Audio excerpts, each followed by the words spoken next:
Hello everyone, welcome to engineer tree. मैं हूं सुमित। आज के इस लेक्चर में हम देखेंगे सीक्वेंशियल सर्किट। इससे पहले मैंने डिस्कस किया था कॉम्बिनेशनल सर्किट एंड उससे पहले वाले लेक्चर्स में मैंने डिस्कस किया था लॉजिक गेट्स। तो अगर आपने हमारे प्रीवियस वीडियो अभी तक नहीं देखे हुए हैं तो पहले उन्हें देख लें, क्योंकि यहाँ पे सीक्वेंशियल सर्किट में जो कंसेप्ट यूज़ होने वाले हैं वो उन्हीं टॉपिक्स के कंसेप्ट यहाँ पे यूज़ होने वाले हैं। तो अगर आपने हमारे प्रीवियस वीडियो नहीं देखे हुए हैं तो पहले उन्हें देखें, उसके बाद आप इस वीडियो को कंटिन्यू करें।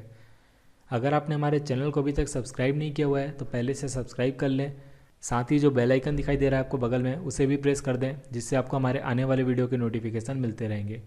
इसी के साथ ही आप हमें अदर सोशल प्लेटफॉर्म पे भी फॉलो कर सकते हैं, जैसे फेसबुक, ट्विटर। इन सब की लिंक नीचे डिस्क्रिप्शन में दी हुई है, वहाँ से जाके आप हमें फॉलो कर सकते हैं। तो चलिए स्टार्ट करते हैं। हम देखते हैं सीक्वेंशियल सर्किट। मैंने आपको प्रीवियस लेक्चर में बताया हुआ था कॉम्बिनेशनल सर्किट। अगर मैं कॉम्बिनेशनल सर्किट को ब्लॉक डायग्राम से शो करूं तो इस तरह से मैं इसे शो कर सकता हूं। यहाँ पे हमारे पास इनपुट है एंड आउटपुट है। अब इस कॉम्बिनेशनल सर्किट में मैं यहाँ पे एक फीडबैक पाथ ऐड कर दूं।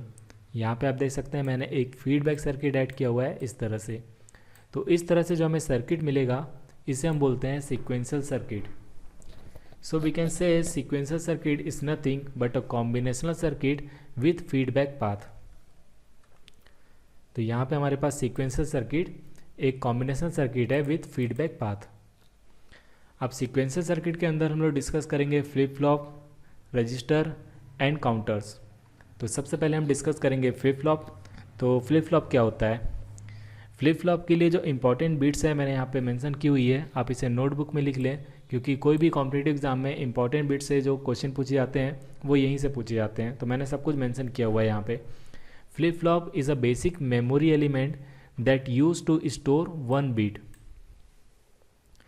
फ्लिप फ्लॉप एक स्टोरेज डिवाइस होता है, मेमोरी एलिमेंट होता है, जो कि यूज़ होता है वन बीट स्टोरेज के लिए। तो यहाँ पे आप याद रखें, वन बीट स्टोरेज के लिए फ्लिप फ्लॉप हमारा यूज़ होता है। यहाँ पे मैंने फ्लिप फ्लॉप को ब्लॉक डायग्राम से शो किया हुआ है, देख सकते हैं आप। यहाँ पे हमारे पास इनपुट है एंड हमें आउटपुट्स मिल रहे हैं। हमें टू आउटपुट्स मिल रहे हैं, Q N and Q N complement. तो फ्लिप फ्लॉप में जो आउटपुट मिलते हैं वो एक दूसरे के कॉम्प्लीमेंट मिलते हैं एंड हमेशा हमें टू आउटपुट्स मिलते हैं। तो वेरी इंपॉर्टेंट, आप इसे याद रखें। एंड जो फ्लिप फ्लॉप के आउटपुट होते हैं उसे हम बोलते हैं स्टेट्स ऑफ फ्लिप फ्लॉप। तो क्वेश्चन में किसी भी तरह से मेंशन हो सकता है आउटपुट ऑफ फ्लिप फ्लॉप या फिर स्टेट्स ऑफ फ्लिप फ्लॉप, दोनों ही एक ही चीज़ है। एंड यहाँ पे मैंने टू इनपुट शो किए हुए हैं। तो ऐसा ज़रूरी नहीं है कि फ्लिप फ्लॉप में हमारे पास इनपुट टू हो, इट मे बी वन और टू, डिपेंड करता है फ्लिप फ्लॉप पे। तो आगे जब हम सारे फ्लिप फ्लॉप डिस्कस करेंगे तो वहाँ पे आपको एक क्लियर हो जाएगा। तो चलिए इसके आगे देख लेते हैं हम। यहाँ पे मैंने एक एग्जांपल लिया हुआ है सीक्वेंशियल सर्किट का। मैंने अभी आपको बताया sequential circuit is nothing but a combinational circuit with feedback path. And combinational circuit में मैंने आपको बताया हुआ था जो कॉम्बिनेशनल सर्किट होते हैं वो लॉजिक गेट को यूज़ करके बनाए जाते हैं। तो यहाँ पे आप देख सकते हैं मैंने टू लॉजिक गेट यूज़ किए हुए हैं, नैंड गेट, एंड इन्हें यूज़ करके मैंने एक कॉम्बिनेशनल सर्किट बनाया हुआ है यहाँ पे। एंड इस कॉम्बिनेशनल सर्किट का जो आउटपुट है हमारे पास Q N and Q N complement, इसे मैंने फीडबैक किया हुआ है इस तरह से। यहाँ पे आप देख सकते हैं क्यू एन फीडबैक हो रहा है इस नैंड गेट में, एंड यहाँ पे क्यू एन कॉम्प्लीमेंट फीडबैक हो रहा है यहाँ पे फर्स्ट नैंड गेट में। तो इस तरह से हमारा जो सर्किट बनेगा ये होगा हमारे पास सीक्वेंशियल सर्किट। एंड इस सीक्वेंशियल सर्किट में मैंने यहाँ पे इनपुट अप्लाई किया हुआ है एक्स को मैंने यहाँ पे डायरेक्ट अप्लाई किया हुआ है इस नैंड गेट में, आप देख सकते हैं। एंड यहाँ पे मैंने एक्स कॉम्प्लीमेंट अप्लाई किया हुआ है इस नैंड गेट में। एक्स कॉम्प्लीमेंट के लिए मैंने यहाँ पे एक नॉट गेट यूज़ किया हुआ है। तो इस तरह का जो कंप्लीट सर्किट है हमारे पास, ये है हमारे पास सीक्वेंशियल सर्किट। एंड इस सीक्वेंशियल सर्किट में आप देखें इतने पार्ट को, तो ये जो हमारा पार्ट है इसे हम बोलते हैं लैच, इसे हम बोलते हैं लैच। तो जैसा मैंने अभी आपको बताया फ्लिप फ्लॉप जो होता है हमारा स्टोरेज डिवाइस होता है, वन बिट स्टोरेज डिवाइस। तो यहाँ पे हमारे पास एक और इम्पॉर्टेंट बिट है, flip flop is one bit latch. तो फ्लिप फ्लॉप को हम वन बिट लैच भी बोलते हैं, इसे आप याद रखें। कॉम्पिटिटिव एग्जाम में थ्योरेटिकल पार्ट में एक नंबर में ये पूछा जा सकता है। यहाँ पे आप देखें हमारे पास फ्लिप फ्लॉप का आउटपुट मिल रहा है हमें Q N and Q N complement. अब सपोज़ यहाँ पे हमारे पास क्यू एन है, ये है हमारे पास 0। तो यहाँ पे हमारे पास जो क्यू एन कॉम्प्लीमेंट मिलेगा ये मिलेगा हमें 1, अब सपोज़ हमारे पास यहाँ पे इनपुट है 0। अब यहाँ पे हम इनपुट अप्लाई कर रहे हैं 0, तो इस नैंड गेट में हमारे पास मिलेगा 0 एंड इस नैंड गेट में हमें मिलेगा 1। अब यहाँ पे आप देख सकते हैं क्यू एन हमारे पास 0, तो ये क्यू एन हम यहाँ पे फीडबैक करेंगे, हमें मिलेगा यहाँ पे 0 एंड 0 को जब हम नैंड गेट में अप्लाई करते हैं तो यहाँ पे हमें आउटपुट मिलता है 1, तो यहाँ पे हमें मिलेगा 1। अब ये जो 1 हमें मिल रहा है क्यू एन कॉम्प्लीमेंट, ये फीडबैक होगा हमारा यहाँ पे, तो यहाँ पे हमें मिलेगा 1 एंड यहाँ पे आप देख सकते हैं 1 एंड 1, जब 1 एंड 1 हम अप्लाई करते हैं नैंड गेट में तो यहाँ पे हमें आउटपुट मिलेगा 0, तो यहाँ पे हमें मिलेगा 0। तो इस तरह से फ्लिप फ्लॉप के हमें आउटपुट्स मिलते हैं। आगे मैं आपको फ्लिप फ्लॉप बताऊँगा, SR फ्लिप फ्लॉप, तो वहाँ पे आपको डिटेल से बताऊँगा ये। यहाँ पे आप बस इतना देखें कि ये जो हमारा आउटपुट था, ये था हमारे पास इनिशियल आउटपुट और we can say initial state, and ये जो स्टेट है हमारी सेकेंड स्टेट बोल सकते हैं हम इसे, या फिर इसे हम बोलते हैं नेक्स्ट स्टेट। तो नेक्स्ट स्टेट जो होती है हमारी, इसे हम शो करते हैं Qn+1 से, Qn+1। अब ये सारी टर्म आगे यूज़ होगी, किस तरह से हम देख लेते हैं। सबसे पहले हम डिस्कस करते हैं फ्लिप फ्लॉप में SR flip flop. Flip flop कई टाइप के होते हैं, SR flip flop, JK flip flop, D flip flop and T flip flop, सबके बारे में हम डिस्कस करेंगे। सबसे पहले हम देखते हैं SR फ्लिप फ्लॉप। यहाँ पे SR फ्लिप फ्लॉप का सर्किट डायग्राम मैंने बनाया हुआ है। यहाँ पे आप देख सकते हैं ये जो पार्ट है हमारे पास, ये है हमारे पास लैच, जो कि मैंने अभी आपको प्रीवियस स्लाइड में बताया हुआ है। एंड यहाँ पे हम इनपुट अप्लाई कर रहे हैं नैंड गेट के थ्रू। वहाँ पे मैंने डायरेक्ट इनपुट अप्लाई किया हुआ था, यहाँ पे मैं X अप्लाई कर रहा था एंड यहाँ पे मैं X कॉम्प्लीमेंट अप्लाई कर रहा था। यहाँ पे मैं 2 नैंड गेट यूज़ कर रहा हूँ एंड 2 नैंड गेट हमारे पास है, 2 इनपुट्स नैंड गेट। इस फर्स्ट नैंड गेट को आप देखें, यहाँ पे हमारे पास फर्स्ट इनपुट है, इसे मैंने बोला S, एंड जो सेकेंड इनपुट होगा हमारे पास, ये होगी हमारे पास क्लॉक पल्स। एंड इस सेकेंड नैंड गेट को आप देखें, यहाँ पे थोड़ा सा मिस प्रिंट हुआ है तो कंफ्यूज नहीं होना है, ये एक नैंड गेट है, 2 इनपुट नैंड गेट। इसका जो फर्स्ट इनपुट है हमारे पास, ये है हमारे पास R एंड सेकेंड इनपुट है हमारे पास क्लॉक पल्स। तो इस तरह से जो हमारा सर्किट तैयार हो रहा है, ये हमारे पास SR फ्लिप फ्लॉप। इस SR फ्लिप फ्लॉप में आप देख सकते हैं हमारे पास 2 आउटपुट्स हैं, Qn and Qn complement. And जो नेक्स्ट आउटपुट हमें यहाँ पे मिलेगा, ये हमें मिलेगा Qn+1। अब इस Qn+1 के लिए हमारे पास एक ट्रूथ टेबल है यहाँ पे, जो कि डिफाइंड है SR इनपुट के लिए, ये मैंने यहाँ पे शो की हुई है। जो भी आपको क्वेश्चंस पूछे जाएंगे कॉम्पिटिटिव एग्जाम में, वो यहीं से सॉल्व होंगे। तो ये जो ट्रूथ टेबल है, आपको सारे फ्लिप फ्लॉप के लिए याद होना ज़रूरी है। तो यहाँ पे मैं पहले आपको डायरेक्ट ट्रूथ टेबल बताऊँगा एंड उसके बाद एक्सप्लेन करके बताऊँगा कि ये टेबल किस तरह से यहाँ पे ड्रॉ हुई है। तो यहाँ पे जो फर्स्ट केस है हमारे पास, अगर हमारे पास इनपुट हैं S0 एंड R0, तो यहाँ पे हमारे पास जो नेक्स्ट स्टेट मिलेगी हमें Qn+1, वो मिलेगी हमें Qn। मतलब अगर हमारे पास Qn है 0, तो नेक्स्ट स्टेट में भी हमें मिलेगा 0। अगर हमारे पास Qn है 1, तो नेक्स्ट स्टेट में भी हमें मिलेगा 1। इसी तरह से अगर हमारे पास इनपुट है, S इनपुट है हमारे पास 0 एंड R इनपुट है हमारे पास 1, तो यहाँ पे हमारे पास जो नेक्स्ट स्टेट मिलेगी Qn+1, वो मिलेगी हमें 0। यहाँ पे Q 0 हो या फिर 1 हो, दोनों ही केस में हमारे पास जो नेक्स्ट स्टेट मिलेगी वो मिलेगी 0। अगर हमारे पास इनपुट है, S इनपुट है 1 एंड R इनपुट है हमारे पास 0, तो यहाँ पे हमारे पास जो नेक्स्ट स्टेट मिलेगी Qn+1, वो मिलेगी हमें 1। Qn यहाँ पे 0 हो या फिर 1 हो, दोनों ही केस में हमें मिलेगा 1। अगर यहाँ पे हमारे पास SR इनपुट है 1, तो यहाँ पे ये जो केस होता है SR फ्लिप फ्लॉप के लिए, ये एक इनवैलिड केस होता है। इनवैलिड केस क्यों होता है, इसे मैं आगे आपको बताता हूँ। यहाँ पे मैं आपको सर्किट से एक्सप्लेन करने की कोशिश करता हूँ कि ये जो ट्रूथ टेबल है, ये किस तरह से यहाँ पे ड्रॉ हुई है। सबसे पहले हम लेते हैं SR इनपुट 0 एंड 0। तो यहाँ पे मैंने लिया S0 and R0 and clock pulse यहाँ पे हमारे पास जब इनेबल होगी, तो हमारा जो ये गेट है वो एक्टिव होगा एंड हमें आउटपुट मिलेगा। तो क्लॉक पल्स हमेशा हमारे पास 1 होगी, तो यहाँ पे मैंने क्लॉक पल्स लिया 1 एंड 1। अब आप देख सकते हैं 0 एंड 1 नैंड गेट में यहाँ पे अप्लाई हो रहा है, तो हमें आउटपुट मिलेगा यहाँ पे 1 एंड यहाँ पे भी हमें आउटपुट मिलेगा 1। अब Qn हम लेते हैं यहाँ पे पहले 0, दोनों के लिए मैं यहाँ पे वेरीफाई करूँगा 0 एंड 1 के लिए। पहले हम लेते हैं 0, तो यहाँ पे हमें ये कॉम्प्लीमेंट मिलेगा इसका 1।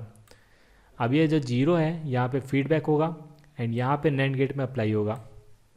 अब इस नैंड गेट में देखें हमारे पास 2 इनपुट्स हैं 0 एंड 1, एंड 0 एंड 1 के लिए हमें आउटपुट मिलता है 1, तो यहाँ पे हमें मिलेगा 1। अब ये जो 1 है ये फीडबैक होगा यहाँ पे इस नैंड गेट में, तो यहाँ पे हमारे पास इनपुट मिलेगा 1 एंड 1, एंड 1 एंड 1 इनपुट के लिए नैंड गेट का जो आउटपुट होता है हमारे पास वो होता है 0, तो यहाँ पे हमें मिलेगा 0। तो आप देख सकते हैं प्रीवियस स्टेट थी हमारे पास 0 एंड नेक्स्ट स्टेट भी हमें मिल रही है 0, इसीलिए यहाँ पे कहा गया है एस आर इनपुट 0 0 के लिए जो नेक्स्ट स्टेट होगी वो होगी क्यू एन। अब इसे 1 के लिए भी वेरीफाई कर लेते हैं, अगर Q N plus 1 Q N है तो यहाँ पे हमें नेक्स्ट स्टेट मिलेगी 1 के लिए 1। चलिए चेक कर लेते हैं, यहाँ पे मैंने लिया क्यू एन 1 तो इसका कॉम्प्लीमेंट मिलेगा हमें 0, एंड यहाँ पे आप देख सकते हैं एस आर इनपुट है हमारे पास 0 0 एंड क्लॉक पल्स है हमारे पास 1 एंड 1, तो यहाँ पे हमें मिलेगा 1, यहाँ पे भी मिलेगा हमें 1। अब ये जो 1 है यहाँ पे फीडबैक होगा, इस तरह से मिलेगा हमें 1 एंड 1 नैंड गेट में जब अप्लाई करते हैं तो यहाँ पे हमें आउटपुट मिलता है 0, तो ये मिलेगा हमें 0। अब ये जो 0 है यहाँ पे फीडबैक होगा, तो यहाँ पे हमारे पास इनपुट होंगे 1 एंड 0, एंड 1 एंड 0 के लिए नैंड गेट का आउटपुट होता है हमारे पास 1। तो यहाँ पे आप देख सकते हैं प्रीवियस स्टेट थी हमारे पास 1 एंड नेक्स्ट स्टेट भी हमें मिल रही है 1, तो इसीलिए ट्रूथ टेबल में यहाँ पे क्यू एन प्लस 1 को क्यू एन कहा गया है फॉर द इनपुट 0 एंड 0। अब हम इसे दूसरे इनपुट्स के लिए भी यहाँ पे वेरीफाई कर लेते हैं। यहाँ पे हम इनपुट लेते हैं 0 एंड 1, ऐसे हमारे पास 0 एंड आर है हमारे पास 1, क्लॉक पल्स होगी हमारे पास 1 1। तो यहाँ पे आप देख सकते हैं इस नैंड गेट का आउटपुट हमें मिलेगा 1 एंड इस नैंड गेट का आउटपुट हमें मिलेगा 0। अब यहाँ पे हम लेते हैं क्यू एन को पहले 0, तो 0 जो है यहाँ पे फीडबैक होगा। अब यहाँ पे आप देख सकते हैं 0 0 इनपुट के लिए जो नैंड गेट का आउटपुट होगा वो मिलेगा हमें 1, इसका कॉम्प्लीमेंट था 1 एंड 0 0 नैंड गेट का आउटपुट हमें मिलेगा 1। अब ये जो 1 है ये फीडबैक होगा यहाँ पे, आप देख सकते हैं 1 एंड 1 इनपुट है हमारे पास इस नैंड गेट के लिए। अब इस नैंड गेट का जो आउटपुट होगा हमारे पास वो होगा हमारे पास 0। तो आप देख सकते हैं जब एस आर हमारे पास 0 एंड 1 है तो हमें नेक्स्ट स्टेट मिल रही है 0। अब इसे 1 के लिए भी वेरीफाई कर लेते हैं, क्यू एन लिया हमने यहाँ पे 1 तो इसका कॉम्प्लीमेंट मिलेगा हमें 0, एंड एस एंड आर है हमारे पास 0 एंड 1, क्लॉक पल्स है हमारे पास 1 एंड 1, एंड यहाँ पे हमें मिलेगा 1 एंड यहाँ पे हमें मिलेगा 0। अब ये जो 1 है यहाँ पे फीडबैक होगा, तो यहाँ पे आप देख सकते हैं इस नैंड गेट के लिए इनपुट होंगे हमारे पास 1 एंड 0, एंड इस 1 एंड 0 के लिए हमारे पास इस नैंड गेट का आउटपुट हमें मिलेगा 1। अब ये जो 1 है ये फीडबैक होगा हमारे पास यहाँ पे, तो इस नैंड गेट के लिए हमें इनपुट मिल रहा है 1 एंड 1। अब 1 एंड 1 के लिए इस नैंड गेट का जो आउटपुट होगा हमारे पास वो होगा 0। तो आप देख सकते हैं प्रीवियस स्टेट कुछ भी हो 0 या 1, नेक्स्ट स्टेट हमें मिल रही है 0 अगर हमारे पास इनपुट है एस एंड आर 0 एंड 1। तो यहाँ पे ट्रूथ टेबल में यही दिया हुआ है। इसे हम 1 एंड 0 के लिए भी वेरीफाई कर लेते हैं। यहाँ पे मैंने लिया एस 1 एंड आर मैंने लिया 0, क्लॉक पल्स है हमारे पास 1 एंड 1। 1 एंड 1 के लिए नैंड गेट का आउटपुट होगा हमारे पास 0 एंड इसके लिए हमारे पास आउटपुट होगा 1। यहाँ पे मैंने क्यू एन लिया 0, अब यहाँ पे 0 फीडबैक होगा, इसका कॉम्प्लीमेंट हमें मिलेगा 1। अब यहाँ पे आप देख सकते हैं 0 एंड 1 के लिए नैंड गेट का आउटपुट था हमारे पास 1। अब ये जो 1 है ये फीडबैक होगा हमारे पास यहाँ पे, एंड 1 एंड 0 के लिए नैंड गेट का आउटपुट हमें मिलेगा 1। तो आप देख सकते हैं प्रीवियस स्टेट 0 है तो नेक्स्ट स्टेट हमें मिल रही है 1। अब इसे हम 1 के लिए भी वेरीफाई कर लेते हैं। यहाँ पे मैंने लिया क्यू एन 1 तो इसका कॉम्प्लीमेंट मिलेगा हमें 0, एंड एस आ रहा है हमारे पास 1 एंड 0, क्लॉक पल्स है हमारे पास 1, तो इस नैंड गेट का आउटपुट हमें मिलेगा 0 एंड इस नैंड गेट का आउटपुट हमें मिलेगा 1। अब यहाँ पे ये जो 1 है ये फीडबैक होगा, यहाँ पे आप देख सकते हैं 1 एंड 1 नैंड गेट के लिए आउटपुट होता है हमारे पास 0, तो यहाँ पे हमें मिलेगा 0। अब ये 0 फीडबैक होगा यहाँ पे, इस नैंड गेट के लिए हमारे पास इनपुट है 0 एंड 0, तो इसके लिए हमारे पास आउटपुट मिलेगा हमें 1। तो आप देख सकते हैं क्यू एन यहाँ पे 0 हो या फिर 1 हो, दोनों ही केस में हमारे पास नेक्स्ट स्टेट मिल रही है हमें 1। अब जो ये फोर्थ कंडीशन है ये एस आर फ्लिप फ्लॉप के लिए इनवैलिड होती है। क्यों ये इनवैलिड होती है इसे हम देख लेते हैं। यहाँ पे हम लेते हैं क्यू एन 0, तो यहाँ मैंने लिया 0 तो इसका कॉम्प्लीमेंट मिलेगा हमें 1। अब यहाँ पे हम इनपुट अप्लाई करते हैं 1 एंड 1 एंड क्लॉक पल्स है हमारे पास 1 एंड 1। अब इस नैंड गेट में हमारे पास इनपुट है 1 एंड 1, तो इसके लिए हमारे पास आउटपुट होगा 0 एंड यहाँ पे भी हमें आउटपुट मिलेगा 0। अब यहाँ पे आप देख सकते हैं 0 है जो कि फीडबैक होगा, तो इस नैंड गेट के लिए हमारे पास इनपुट होंगे 0 and 0, and for 0 0 input NAND gate का आउटपुट होता है हमारे पास 1। अब ये जो 1 है हमारे पास यहाँ पे फीडबैक होगा, तो यहाँ पे हमारे पास इस नैंड गेट के लिए इनपुट है 0 एंड 1, तो हमारे पास इस नैंड गेट का आउटपुट हमें मिलेगा 1। अब यहाँ पे आप देख सकते हैं हमें जो नेक्स्ट स्टेट मिल रही है ये दोनों ही जगह पे सेम मिल रही है। मैंने आपको पहले भी बताया कि जो फ्लिप फ्लॉप होता है इसके 2 आउटपुट होते हैं हमारे पास एंड दोनों ही एक दूसरे के लिए कॉम्प्लीमेंट होते हैं। तो यहाँ पे आप देख सकते हैं हमारे पास दोनों ही सेम मिल रहे हैं, मिलना चाहिए था कॉम्प्लीमेंट, तो ये जो केस है इसीलिए यहाँ पे इनवैलिड होता है। अब ये जो प्रॉब्लम थी इस प्रॉब्लम को आगे दूसरे फ्लिप फ्लॉप में सॉल्व किया गया है जिसे हम बोलते हैं JK flip flop. JK flip flop हम लोग बाद में डिस्कस करेंगे, हम लोग नेक्स्ट लेक्चर में पहले डिस्कस करेंगे काउंटर। काउंटर डिजाइनिंग के लिए भी क्वेश्चन पूछे जाते हैं गेट में एंड अदर कॉम्पिटिटिव एग्जाम में, एंड काउंटर से रिलेटेड जो भी कंसेप्ट हैं मैं आगे आपको नेक्स्ट लेक्चर में बताऊंगा। तो फिलहाल बस इस लेक्चर में इतना ही। अगर आपको ये वीडियो अच्छा लगा तो इसे लाइक कीजिए, अपने दोस्तों को शेयर कीजिए, एंड अभी तक आपने हमारे चैनल को सब्सक्राइब नहीं किया हुआ है तो पहले से सब्सक्राइब कर लीजिए। Thank you.